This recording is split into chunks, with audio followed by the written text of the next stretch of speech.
édition spéciale d'Inde. Comme vous le savez sûrement, nous revenons de ce magnifique pays, en effet, de se cultiver un peu et d'en apprendre un peu plus sur la religion. Comme vous le savez sûrement, vous avez été nombreux à nous demander quelles étaient les différences et les ressemblances entre l'hindouisme et le bouddhisme. C'est une bonne question, car les deux religions se ressemblent sur certains points, mais sont très différentes. Nous tâcherons donc de vous éduquer sur les caractéristiques de ces deux religions, mais en particulier sur celle de l'hindouisme. Ce n'est pas pour vous interrompre, mes fabuleuses gonzesses, mais avez-vous vu mes pantalons? Duquel? Parles-tu, Brit? Tu en as tellement! Celui qui venait directement d'un souk à Delhi.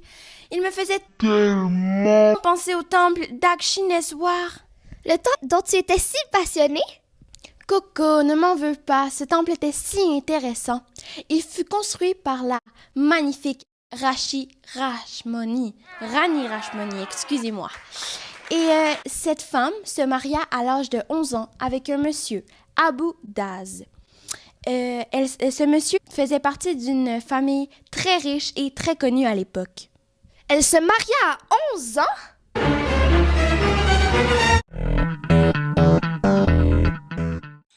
En effet, Coco. Par contre, il ne faut pas croire que celle-ci construit ce temple dans son jeune temps. Elle le construit à l'âge de 62 ans. Elle décida de construire ce temple car, une nuit, la déesse Kali apparut dans un de ses rêves et elle lui ordonna de construire ce temple pour la vénérer. Donc, Rani Rashmoni se sentit dans l'obligation de construire ce temple. C'est alors qu'un immense temple à l'architecture impressionnante apparut. Les colonnes beige et rouge étaient impressionnantes et les immenses tuiles de céramique dedans étaient tout simplement à couper le souffle. Et le temple d'Akshineswar procure tellement de bonheur à une panoplie de personnes que je suis convaincue que ce temple peut améliorer les vies des gens qui le visitent. Prenons par exemple les hindouistes qui le visitent. Ils sont tellement convaincus que la déesse Kali les suit partout et qu'il leur porte bonne chance que ces gens sont vraiment plus heureux. Donc moi, l'envoyé spécial en Inde, je pense que cet temple peut en effet procurer du bonheur à une panoplie d'hindouistes. Alors merci! Mais devinez ce qui est encore plus impressionnant. C'est quoi, elle a encore rencontré un mec sur Internet? Non. Eh bien, en effet, j'ai rencontré un jeune bouddhiste là-bas qui m'en a appris beaucoup sur cette religion, qui est une religion très importante dans ce pays. Prenez par exemple le karma, qui est un concept extrêmement facile. Mon très cher bouddhiste que j'ai rencontré et dont j'espère bien revoir un jour m'en a appris beaucoup sur le karma. En effet, il m'a appris que le karma et la renaissance vont ensemble.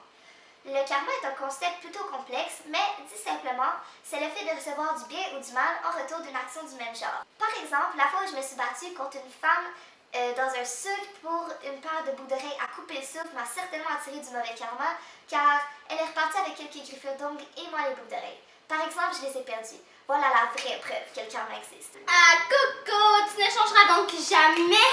Je sais. Par contre, il y a certaines conditions au karma. Celui-ci doit avoir été fait avec une intention et suite à l'action, il faut qu'il y ait une certaine satisfaction d'avoir agi. Aussi, pour recevoir du bon karma, il faut avoir commis l'action sans s'attendre à quelque chose en retour. Mais si notre karma correspond à nos actions, qu'est-ce qui arrive avec les personnes qui commettent des gestes vraiment affreux? Bonne question, Brit. En effet, on m'a appris que la manière dont on renaît dépendait des écoles. Certaines d'elles croient que c'est plutôt immédiat, alors que d'autres croient que c'est un processus plutôt lent, divisé en plusieurs étapes.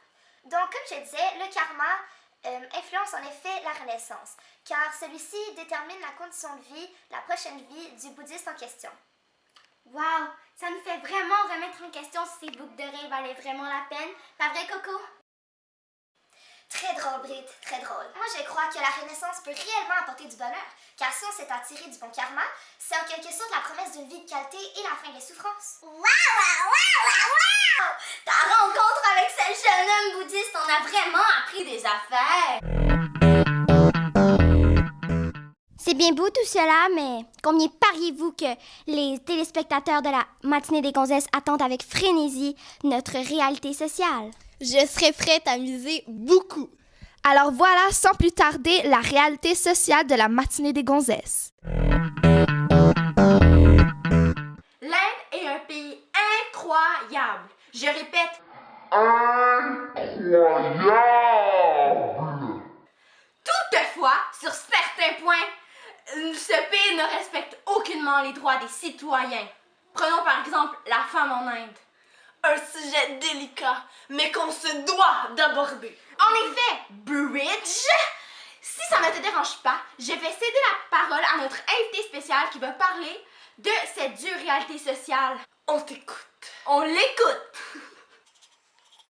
Donc, pour commencer, il faut que vous sachiez qu'en Inde, la mentalité est vraiment différente que celle dans les pays occidentaux.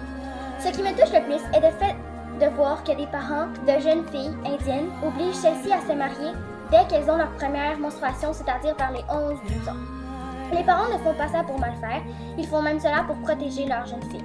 Ils pensent que cela pourrait prévenir les abus sexuels que leur fille pourrait avoir, car si une fille perd sa virginité hors de son mariage, celle-ci s'est fait expulser de son village. Par contre, si elle est mariée, elle a un homme qui peut la défendre. Donc, évidemment, on le sait tous qu'une jeune fille indienne n'est pas prête à avoir des relations sexuelles et encore moins de tomber enceinte. Donc, merci de m'avoir écouté et à la Les filles, lors de notre voyage, je n'ai même pas remarqué ce que les femmes en Inde endurent à chaque jour. Votre savoir sur leur vie m'impressionne réellement. Faut croire que j'ai trop passé de temps avec ce jeune bouddhiste. Coco, tu ne changeras décidément jamais! Malgré que la réalité sociale de l'Inde est très difficile pour les femmes, l'Inde reste un merveilleux pays. Alors, c'est maintenant l'heure de vous quitter, chers merveilleux êtres humains de la télé.